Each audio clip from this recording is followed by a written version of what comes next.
Okay, Helen, you're one of the most positive, effusive people I know. At 92, what's your secret? I've got a secret that I know what God's doing, and He's helping me. And even though I go on with little goofy things that I'm not agreeing with, I put up for Him. That's it. Okay. Amen. Well, you told me one time you didn't want to be a crabby old person talking about your medical ills like some of your acquaintances, and I just wanted to tell you that I think that's a good attitude, and I hope to follow it. Oh, you don't have to follow it. Just be yourself. Well, you know what, Helen? You don't want to be a crabby old person. I don't want to be a crabby old person. Despite all my ills and health, I try to think each night what I'm grateful for when I'm in bed. And someone's taking care of you. Reasons that I had to be grateful that day. And you know what? One of the things I'm grateful for, Helen, is that you're in my life because you're a positive role model and you're always positive about things despite your health issues. Well. Just like I have health issues. So I'm grateful for you, Helen. That's what I'm going to think about tonight. That I'm grateful. Well, thank you, Stan. Grateful that I have you in my life to be a positive role model because I look up to you, Helen. I don't know if you know that. Well, thank you. That's what isn't that odd? That's what this doctor on TV, he's with EWTN, and he said he had a little dialogue between an older person and he came in for his coffee, or she had coffee ready for him and everything, and so she was waiting for him to say thank you, and he never did. He skirted all around the whatever it was, and he never said thank you. And at the very end, she said, all I wanted was a thank you. Mm-hmm. Well, all I wanted was a thank you for getting me your coffee. And he put up, he didn't want to do it. Huh. Well, I want to thank you. I'm lucky I found your daughter because you're a package deal. You came along with her.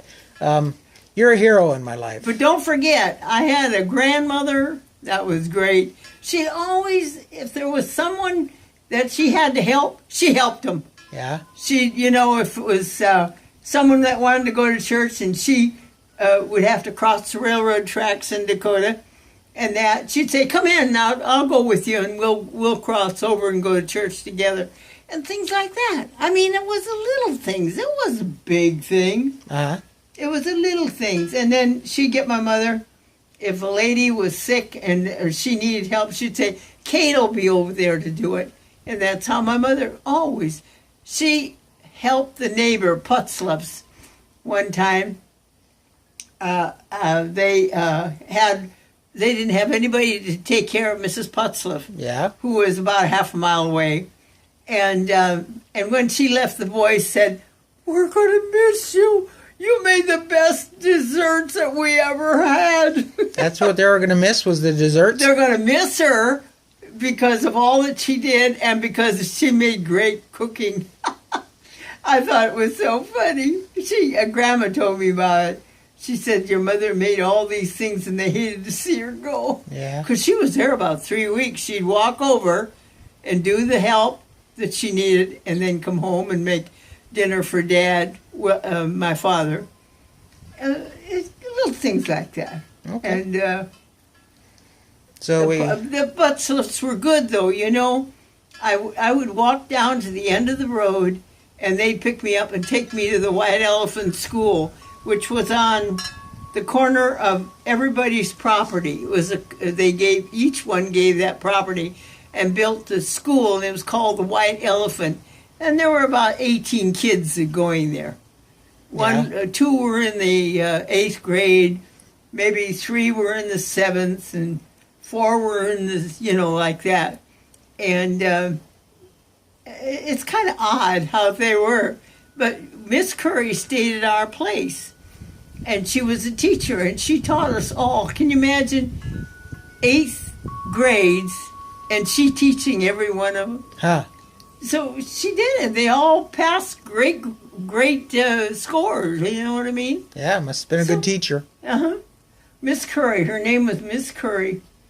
Okay. And she showed me how to do the ABCs because I was just little. I got my kindergarten there, and then the bus went through 2 pastures to the Newlands place, and I met the bus there and went to town to St. Peter's. Can you imagine? Oh my God! When I think about it, I think, oh, I went through 2 pastures.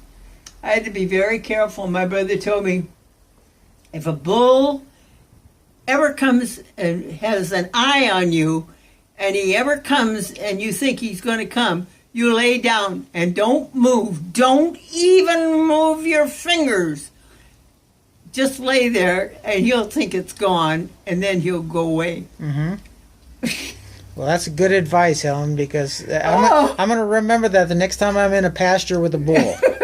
No, because bulls are, whenever was that time, Mr. Putzloff, I had to go through his pasture, he would keep his bull tied up until I was gone. He knew that I went through there at early in the morning and late in the afternoon, and he made sure that that bull was tied up or in a pen. Okay. Oh, isn't it something how people in the country take care of you too? You don't know it. Yeah, I don't know. It. Okay. Well, good stories there, Helen. Yeah. So. I think it's funny when I think back and I think of all those things. Oh my God. Alrighty, I'm going to close out here. Bye. Okay.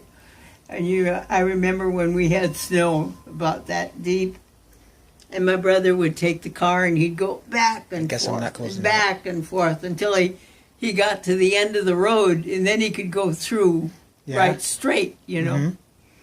And I thought, oh my God, that was winter time. We didn't have too many of those. Yeah, good for that.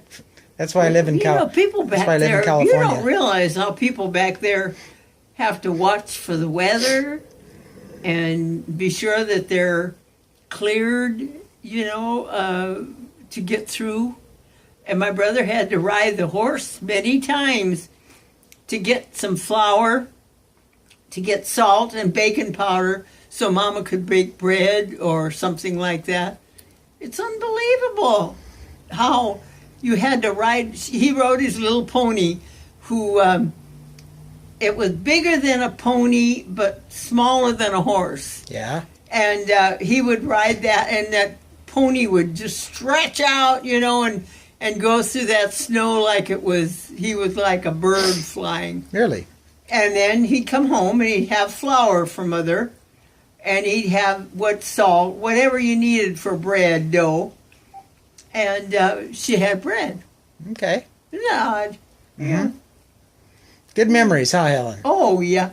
When I think of it, yeah. And I think now people, they get it and they think nothing. They don't say, gee, I wonder how the people on the farm are doing. Are they stuck with the snow? Yeah, well, now I know what they think about. They think about snipers with AK-47s and trucks driving down. Did you hear about that? Trucks driving down sidewalks and that kind of thing. What was the name of that place this morning? What was the name of it? 2 words. Nice, France. Where? Nice, France was where the truck driver was. No. It was here in America, I thought. Oh, was there something new? Every day. Yes, there was something that happened again this morning. Oh, my God. I don't even like to turn the TV on anymore. Leona told, when she was in the convent, there was a pope that, I've told you this, where he was praying before the tabernacle, asking God to bless the world. And the devil appeared to him as the devil would, and he must have said, well, I could take over your world. And the Pope would say, well, how long do you think you need? He said 100 years. 100 years is up next year. Uh-oh. And look how awful everything is going. Helen, you're scared. People are shooting. You're scaring me now, Helen. No, I'm not scaring you. Just pray. Yeah, you are. All you have to do is pray. and so Well, a lot of Muslims pray, and they've been they bombed do. out of He the, hears you, but bombed out of the you house. don't know it. He doesn't say, "Stan, I hear you." He hears you. I don't know. Sometimes I Oh wonder. yes, Sometimes I wonder. he does. He hears you. Okay. He hears you. I always tell Susie next door, she'll bring me communion every week. And I'll say, Susie, you're so good to me. Thank you. Thank you, thank you, thank you. And she brought it to her father, too. So we bought her a Pix. Because she was using Father's, and Catherine said, we'd like to keep that in the family. So Catherine went down and bought a Pix for her. It's a little round gold. It's beautiful. And she brings me over communion in there. That's nice of her. It's good Well, to have. you know, good to have good ordinarily neighbors. you take a kerchief, you know, and they don't like to do that. They like to have you have it in a Pix, then they know you're a minister. You're legit. Yeah. Too legit to quit. Yeah. All right.